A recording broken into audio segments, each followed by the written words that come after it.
போறேன்.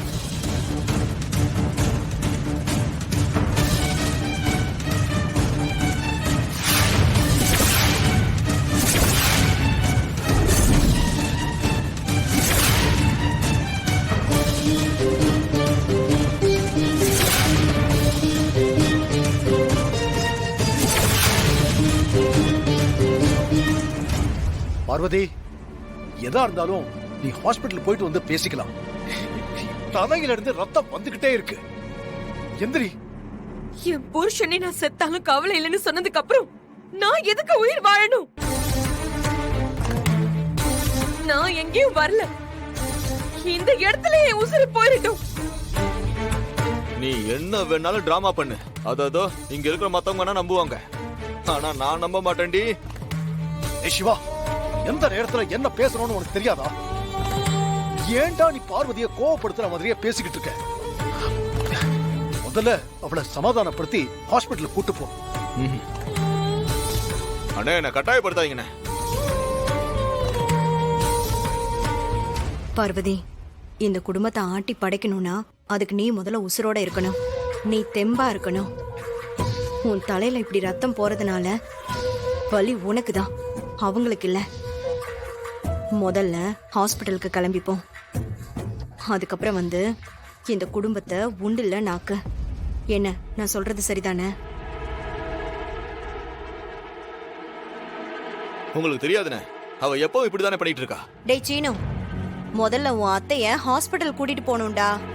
அவங்க தான் யாரு கூப்பிட்டாலும் வர மாட்டாங்க. நான் கூப்பிட்டா மட்டும் வந்துருவாங்களா? முதல்ல நீ கூப்பிடு. டேய் சீனு, கூட்டு போடா. அத்தை, வாங்க ஹாஸ்பிட்டல் போலாம். போ பார்வதி, ஹாஸ்பிட்டல் கிளம்பிப்போம். பார்வதி, அடம் பிடிக்காம எழுந்து போமா.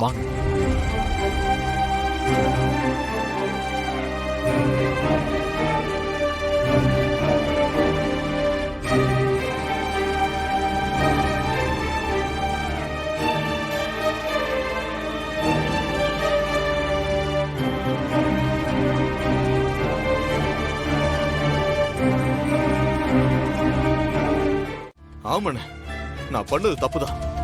அதெல்லாம் எனக்கு நல்லாவே புரியுது. ஆனா என்ன பண்றதுன்னு, உங்களை பத்தி யாராவது தப்பா பேசினா அப்படியே எனக்கு ரத்தம் கொதிக்குது. என்னால பொறுமையால இருக்க முடியல. நீ அடிச்ச அடியில பார்வதிக்கு ஒண்ணு கிடக்க ஒண்ணு ஆயிருந்தா என்னடா பண்றது?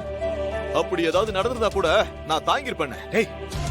ஆனா ஆனா உங்க மதிப்புக்கும் மரியாதைக்கும் கலங்க வர்ற மாதிரி யாராவது பேசுனாங்கன்னு வைங்க, அவங்கள சும்மா விட மாட்டேன்னு.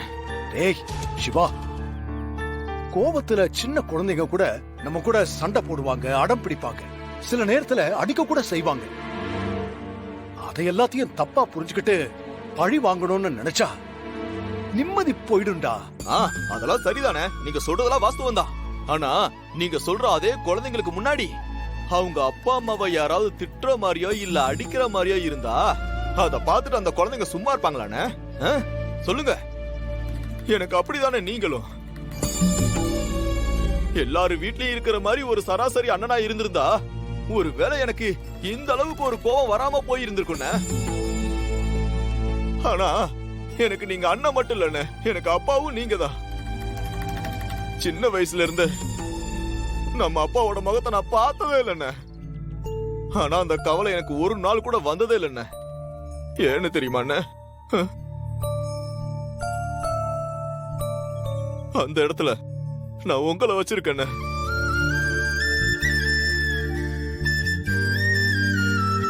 என் கண்ணுக்கு முன்னாடி யாரு எங்க அப்பாவை தப்பா பேசினாலும் நான் கொன்னு போட கூட யோசிக்க மாட்டேன்.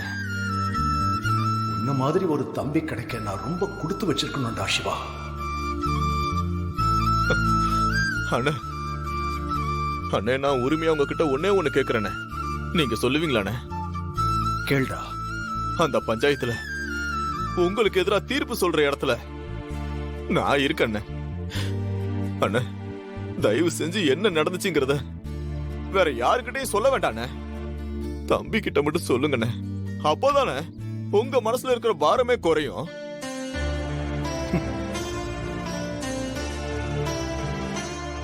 சிவா, இந்த விஷயத்துல நீ என்ன கேட்டாலும் என்னோட பதில்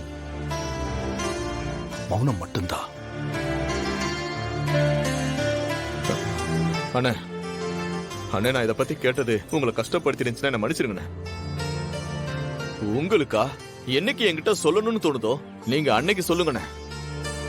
அது வரைக்கும் என்ன ஆனாலும் இதை பத்தி நான் உங்ககிட்ட கேட்க மாட்டேனே. டேய் சிவா, இந்த கஷ்டத்திலையும் எனக்கு இருக்கிற ஒரே ஆறுதல் நீ மட்டும்தான்டா. வாங்க சார், சொல்லுங்க என்ன வேணும்?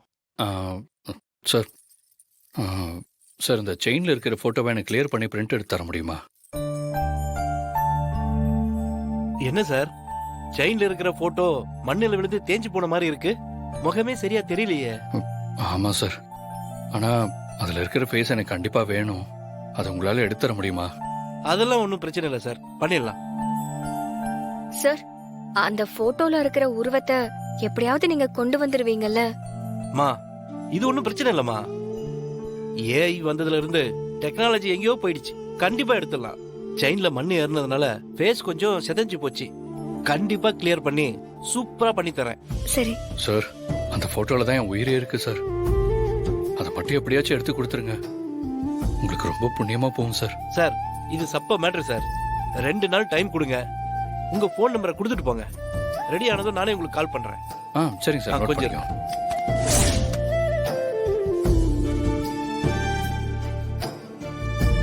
ஓகே சார், நோட் பண்ணிக்கிட்டேன். சரிங்க சார். சார் உங்க ஆ, கார்டு. தரேன். இந்தாங்க சார். சரி வரோம் சார்.